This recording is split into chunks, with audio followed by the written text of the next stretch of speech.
be for we all know that adoption begins with a parent's initiative, not a child's idea, right? Some of you know a little bit about my story, my family story. Many of you may not. For 5 years, my wife and I struggled, longing to have children, God not providing children the way we had planned. So we decided, well, maybe we'll adopt. And in my mind, if I'm honest, I know at the point I was thinking adoption is second best. I learned very quickly adoption is not second best. It's just as best. So we put a map of the world on the table and we prayed, Lord, where are you leading us to adopt? And he led us to the country of Kazakhstan. I don't think I knew Kazakhstan existed before that.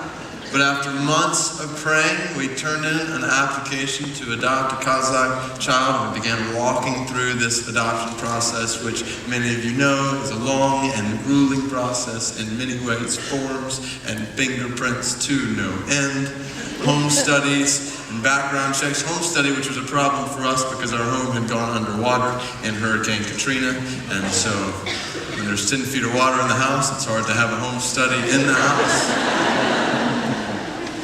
Physicals, I remember this process had gone out for so long, it was dragging on, and so my wife said, we set up a physical, just make sure we get this on the calendar, get this done, because we've got to get this in order to get this timing. And so we go to the physical, and we're both getting our physical in the same doctor's office. It came to the eye exam part, and I still maintain it was a dark hallway in the doctor's office, but I'm standing there and the eye chart is at the end, and I start at the top, of course, with a big E, and I kind of start working, but about row 3 or 4, I start struggling bad, and I start getting nervous.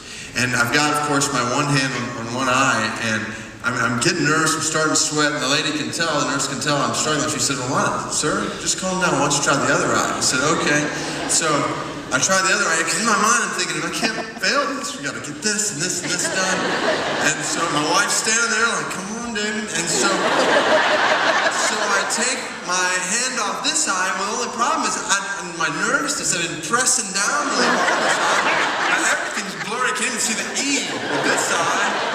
And so, and she can tell I'm getting flustered. She says, sir, why don't you just step aside for a minute and let your wife go? I said, okay, that's good. And I go over there and I'm getting my eyes. and so my wife goes, and then while she's going, I finally get my eyes kind of back focused, and I look down and I can see the chart a little better with both eyes, and so I started to memorize. Step back up, you know. Oh yeah, E, F, P, Q, R. I can even do it with both eyes closed.